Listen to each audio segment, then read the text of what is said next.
balik lagi bareng gua Rasmi.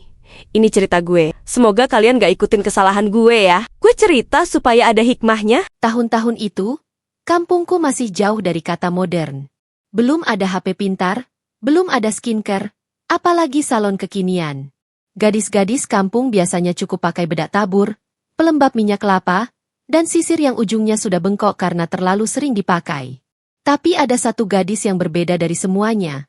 Bahkan sangat berbeda. Namanya Rasmi. Sejak pertama kali ia mulai beranjak remaja, ia seperti punya dunia sendiri. Sementara gadis lain malu-malu saat keluar rumah, Rasmi justru tampil seperti hendak pergi kondangan setiap hari. Bibirnya selalu merah menyala. Warnanya kadang tak rata, tapi mengkilap seperti habis dicelup ke pewarna makanan. Pipinya ditebalkan dengan blush on murah yang warnanya hampir seperti merah saga. Alisnya tebal, hitam, dan digambar tanpa melihat apakah kanan kirinya sama atau tidak. Tapi anehnya, di mata para bujang kampung, semua itu terlihat menarik. Kampung kami kecil, jalannya masih berbatu, dan rumah-rumahnya berdempetan. Jadi kalau ada satu orang yang tampil mencolok, gosipnya langsung menyebar seperti api kena minyak. Tapi semakin banyak yang membicarakan Rasmi, semakin banyak pula laki-laki yang datang main ke rumahnya. Ada yang datang dengan alasan meminjam buku, ada yang numpang mandi, ada juga yang cuma pura-pura lewat tapi ujung-ujungnya duduk di teras sambil ngelirik ke dalam rumah. Dan ya, rumah Rasmi bukan rumah biasa. Bagi para bujang kampung, itu seperti base camp resmi, tempat mereka berkumpul. Kursi kayu di ruang tamu tak pernah dingin. Selalu ada yang duduk. Lantai rumahnya sering berderak oleh langkah-langkah para laki-laki muda yang numpang nongkrong. Anehnya, orang tua Rasmi tidak pernah melarang. Ayahnya sering tertawa melihat halaman rumah penuh motor dan sandal. Ibunya selalu bilang, namanya juga anak gadis. Kalau banyak yang suka, berarti dia manis. Padahal semua orang tahu, yang manis dari Rasmi mungkin cuma wewangian murah yang ia semprotkan berlebihan. Tapi di kampung yang hiburannya cuma dangdut, ronda malam, dan nonton TV bareng, kehadiran Rasmi yang glamor itu seperti tontonan gratis yang tak pernah membosankan. Para ibu-ibu awalnya hanya mengomel kecil, membicarakan Rasmi sembari menjemur pakaian. Gadis itu dandanannya kebangetan. Masak alis tinggi sebelah begitu? Pasti tiap malam habis bedakan satu toples. Tapi meski omongan itu menyebar, tak ada yang berani menegur langsung. Semua seakan pasrah karena ini sudah jadi kebiasaan. Bahkan beberapa pemuda dari kampung sebelah ikut-ikutan datang. Mereka menganggap rumah Rasmi tempat paling asik buat cari perhatian. Sebagai tetangga yang rumahnya tak jauh dari sana, aku sering melihat suasana itu. Sore hari, suara laki-laki tertawa dari teras rumah Rasmi seperti suara burung gereja yang ribut mencari makan. Kadang sampai malam, sampai lampu-lampu rumah lain sudah mati, tapi rumah itu masih terang benderang dengan obrolan dan candaan. Yang paling bikin bingung, justru orang tua Rasmi sendiri. Bukannya khawatir dengan pandangan orang kampung, mereka malah terlihat bangga. Ayahnya pernah berkata pada orang-orang di warung, anak gadis saya itu banyak penggemarnya. Berarti saya sukses membesarkan. Orang-orang hanya tersenyum kecut. Bukan karena setuju, tapi bingung harus menanggapi apa. Rasmi semakin menjadi. Ia suka berdiri di depan rumah sambil memainkan rambut panjangnya yang diwarnai seadanya. Kalau ada bujang lewat, dia senyum. Kalau ada yang berhenti, dia ajak ngobrol. Kalau ada yang duduk, dia biarkan masuk. Tak heran kalau rumah itu seperti tak pernah tidur. Padahal, di kampung kecil seperti kami, semua gerak-gerik orang pasti terlihat. Apalagi jika seseorang terlalu menonjol, gosipnya bisa berlipat-lipat dari kejadian sebenarnya. Tapi Rasmi, seolah tak peduli. Atau mungkin memang senang jadi pusat perhatian. Siang hari ia menor, sore hari menor, bahkan malam hari pun menor. Tidak peduli cuaca panas, hujan, atau angin keras dari sawah, make-upnya tetap tebal. Kadang sampai luntur, tapi dia tetap percaya diri. Lalu suatu hari, kabar tersebar bahwa orang tua Rasmi akan pergi ke gunung untuk menunggu panen. Itu artinya, rumah itu akan kosong dari pengawasan selama beberapa hari. Kabar bahwa orang tua Rasmi akan pergi ke gunung menyebar lebih cepat dari angin sore yang membawa bau jerami basah. Di kampungku, tidak ada yang lebih cepat dari gosip yang enak dibicarakan. Apalagi kalau menyangkut Rasmi. Ayah dan ibunya berangkat sejak pagi, membawa bekal nasi suwir, kopi hitam, dan tikar gulung. Mereka harus menunggu masa panen di gunung selama beberapa hari. Itu sudah biasa di kampung, karena ladang di bukit terlalu jauh untuk bolak-balik setiap hari. Yang membuat semua orang terperangah adalah kenyataan bahwa Rasmi dan adiknya yang masih kecil dibiarkan tinggal di rumah seorang diri. Tidak ada paman, tidak ada nenek, tidak ada siapapun. Hanya dua anak itu yang menguasai rumah yang selama ini jadi tempat nongkrong para bujang. Sebenarnya, kalau dilihat dari sisi orang kampung yang serba sibuk, hal itu bukan masalah besar. Tapi orang kampung juga tahu, kebiasaan Rasmi bukan kebiasaan biasa. Dan situasi tanpa orang tua, itu seperti memberi celah yang terlalu besar untuk hal-hal yang tak diinginkan. Tapi lagi-lagi, orang tuanya seolah santai saja. Mungkin karena terlalu percaya, atau terlalu optimis. Atau mungkin karena sudah terlalu terbiasa melihat rumah mereka ramai dengan bujang. Sore itu, ketika matahari baru saja turun di balik pohon randu, aku melihat Rasmi berdiri di depan rumah. Ia mengenakan baju ketat yang warnanya mencolok, rambutnya diikat setengah, dan pipinya merah seperti baru digampar matahari. Adiknya yang kecil duduk di teras sambil menggambar di tanah dengan ranting. Rumah itu tampak hidup, tapi berbeda. Biasanya ramai oleh suara laki-laki tertawa.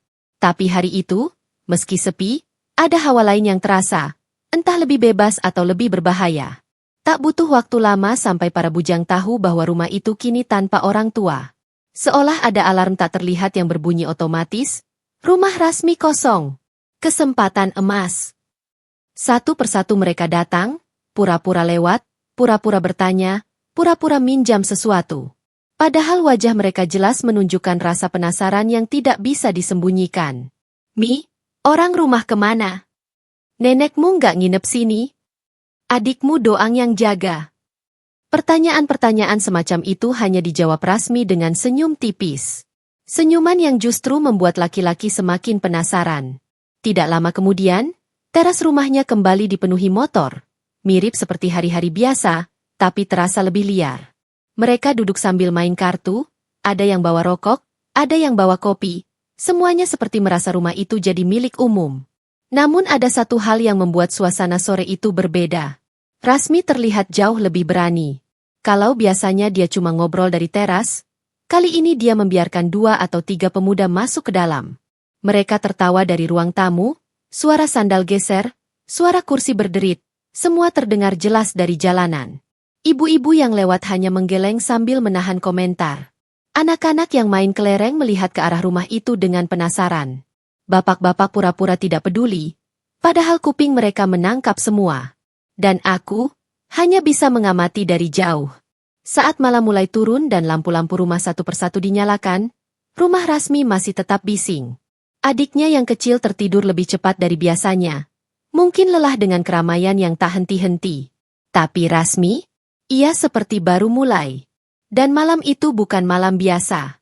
Itu adalah malam final Piala Dunia. Seluruh kampung sibuk dengan televisi hitam putih dan antena yang harus diputar tiap 5 menit agar gambar tidak bersemut. Orang-orang berkumpul di warung kopi, berdesakan, bahkan ada yang duduk di atap hanya demi mendapat pandangan lebih jelas. Tapi di tengah gegap gempita final dunia itu, rumah Rasmi tidak ikut serta dalam euforia. Tidak ada suara TV, tidak ada teriakan, gol. Tidak ada bapak-bapak ngopi sambil debat pemain mana yang paling jago. Rumah itu justru sunyi dari luar. Terlalu sunyi. Sampai salah satu pemuda, Jatmiko, lewat di depan rumah itu. Jatmiko awalnya ingin menuju warung untuk bergabung menonton pertandingan. Tapi langkahnya terhenti ketika melihat jendela ruang tamu rumah Rasmi setengah terbuka. Dari balik celah itu, terlihat bayangan bergerak. Tidak seperti orang duduk. Tidak seperti orang ngobrol. Gerakannya berbeda. Gerakan yang membuat keningnya mengerut dan dadanya menegang. Ia mendekat perlahan. Bayangan itu semakin jelas. Dan ketika ia melihat dengan mata kepala sendiri, Jatmiko langsung mundur. Terperangah, kaget, marah, dan tak percaya bercampur jadi satu. Di dalam rumah itu, Rasmi dan pacarnya tidak sedang nonton bola. Mereka sedang bermain pertandingan lain di ruang tamu. Tanpa selimut, tanpa rasa malu. Tanpa pikir panjang bahwa di luar jendela ada mata yang bisa melihat. Jatmiko menutup mulutnya. Hatinya panas. Bukan karena cemburu. Tapi karena kejadian itu terlalu keterlaluan untuk ukuran kampung kecil seperti kami. Dan dari sinilah malam itu berubah menjadi malam yang akan diingat kampung kami selamanya.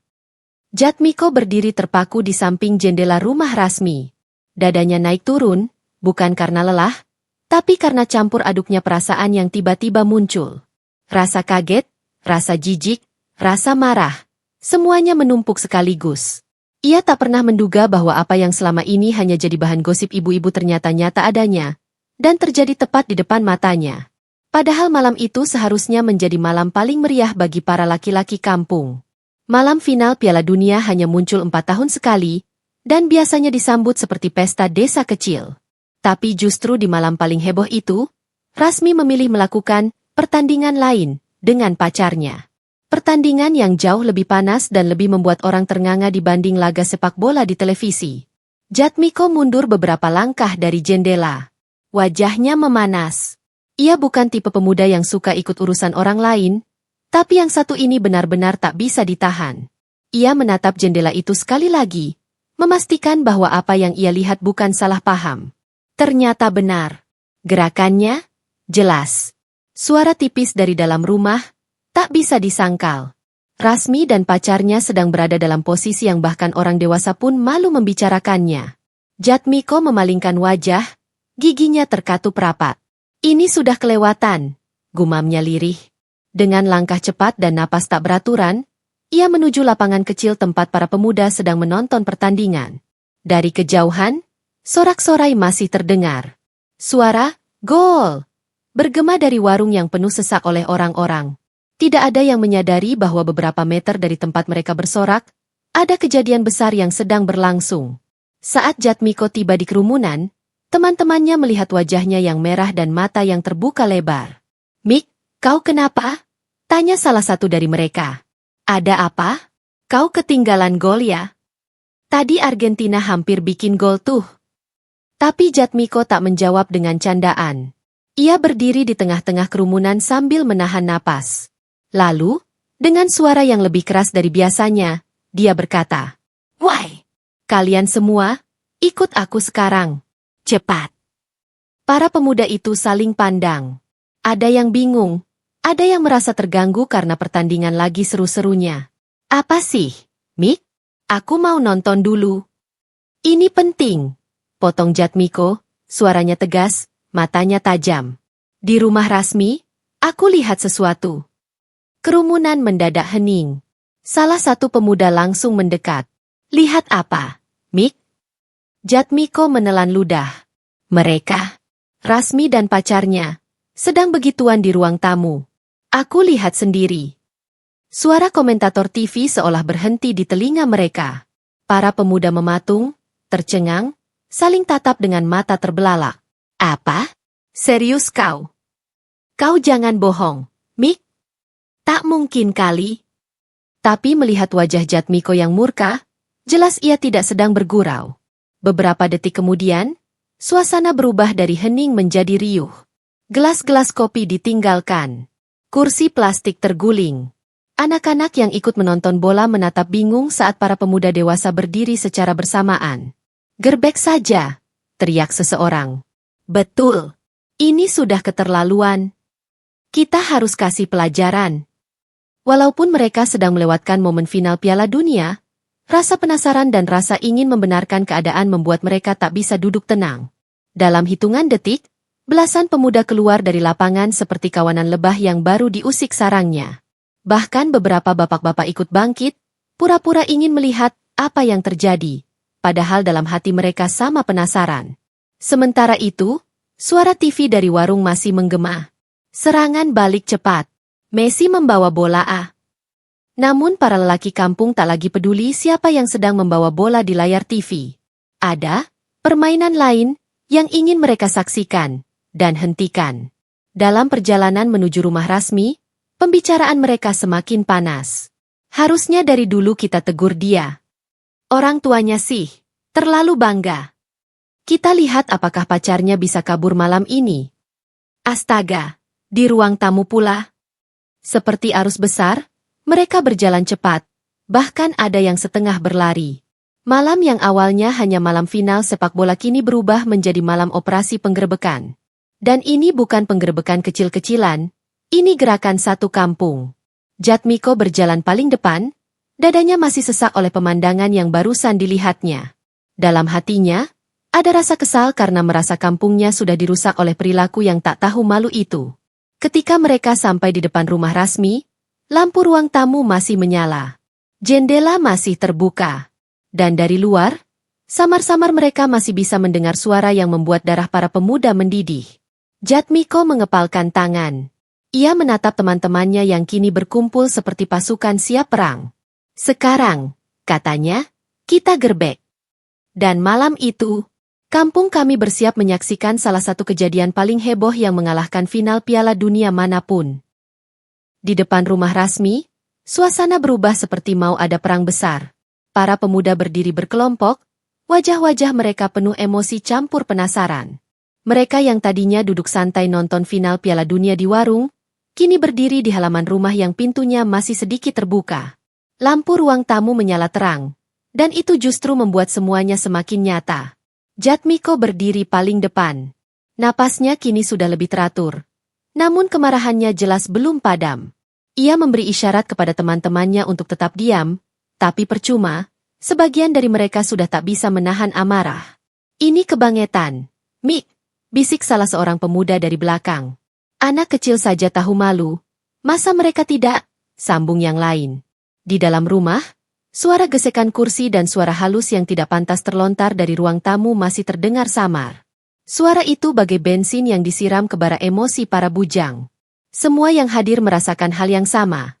Marah, malu, dan ingin menegakkan harga diri kampung. Padahal, awalnya hanya Jatmiko yang tahu. Awalnya hanya dia yang ingin menegur. Awalnya hanya dia yang geram sendirian.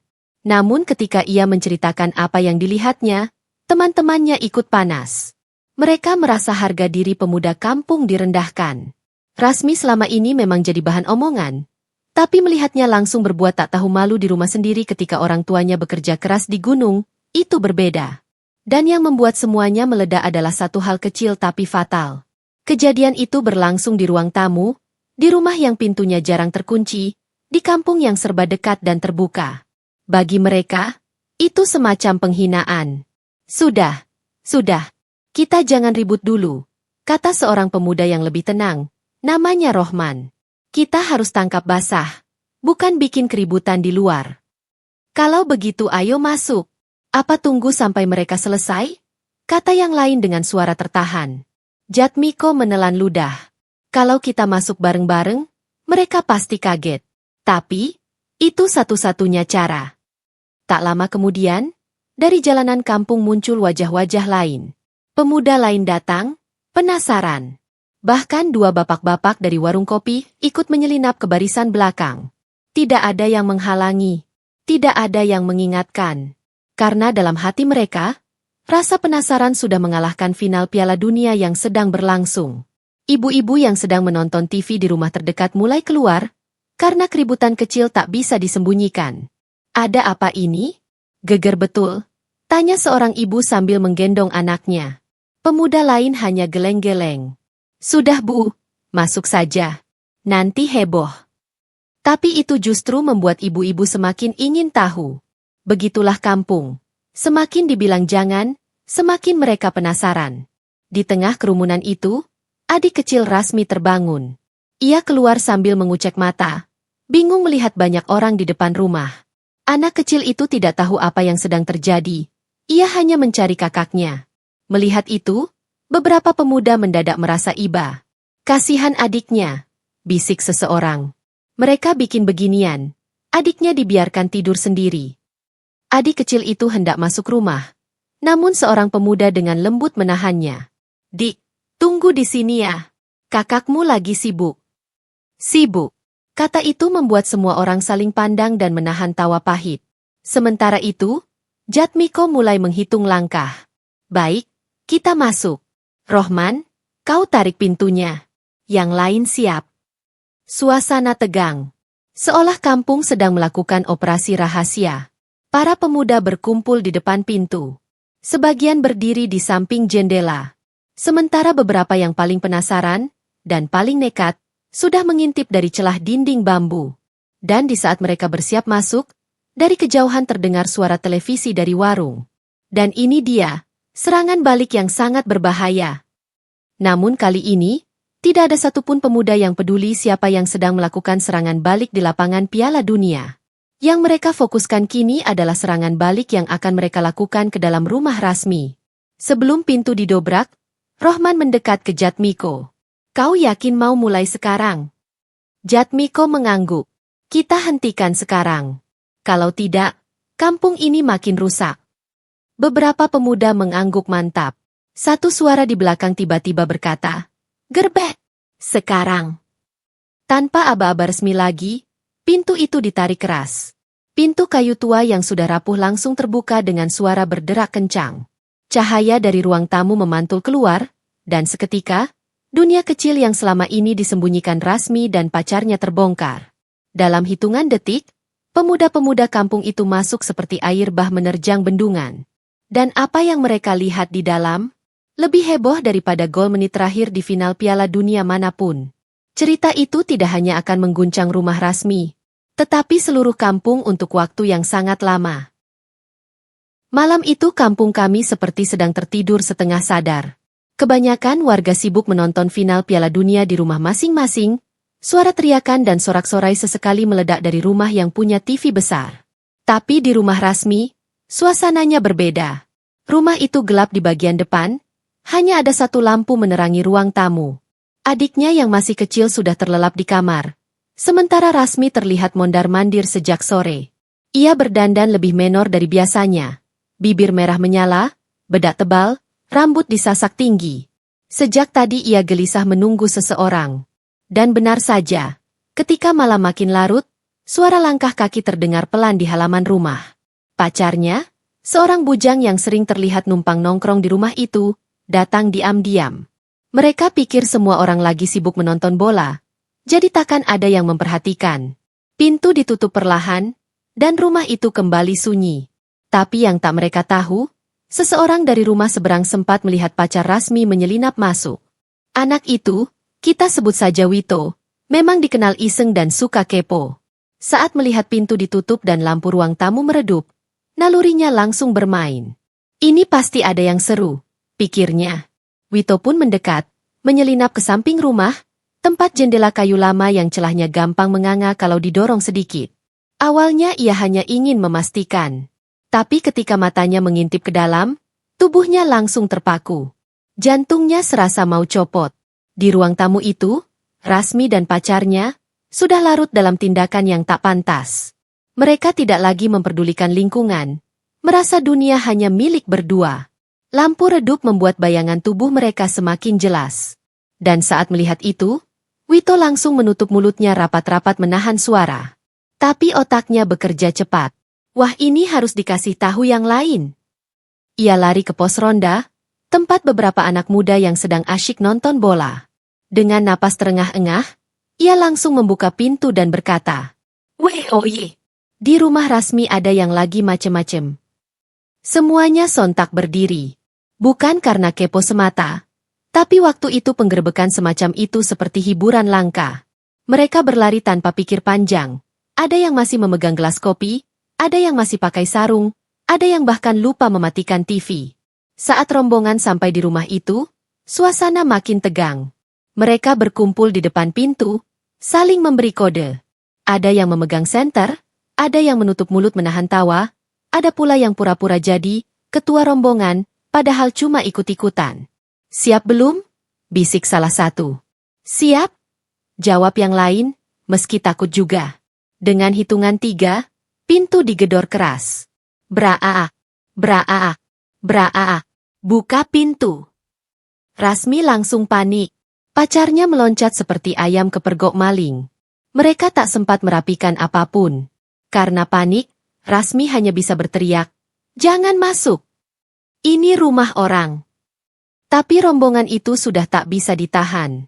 Dalam hitungan detik, pintu itu berhasil digeser paksa. Dan ketika terbuka, semua langsung terdiam. Ada yang menahan tawa, ada yang ternganga, ada yang menutup wajah. Rasmi berdiri dengan wajah kacau, bedaknya luntur, lipstiknya belepotan. Pacarnya sibuk menarik celana yang tadi sempat melorot. Mereka tertangkap basah, benar-benar basah, tanpa bisa membela diri. "Loh, kalian bukannya nonton bola?" gerutu pacarnya. "Tapi kalian main bola di ruang tamu?" Satu kampung hampir pecah tertawa. Dalam sekejap, berita itu menyebar seperti api membakar jerami. Orang-orang datang berdatangan, meninggalkan pertandingan Piala Dunia hanya demi melihat penggerbekan itu. Ada yang bawa lampu Petromax, ada yang baru bangun tidur, bahkan ada yang membawa anak kecil saking hebohnya berita. Rasmi hanya bisa menunduk, menangis di sudut ruangan. Pacarnya mencoba menenangkan, namun ia sendiri gemetar.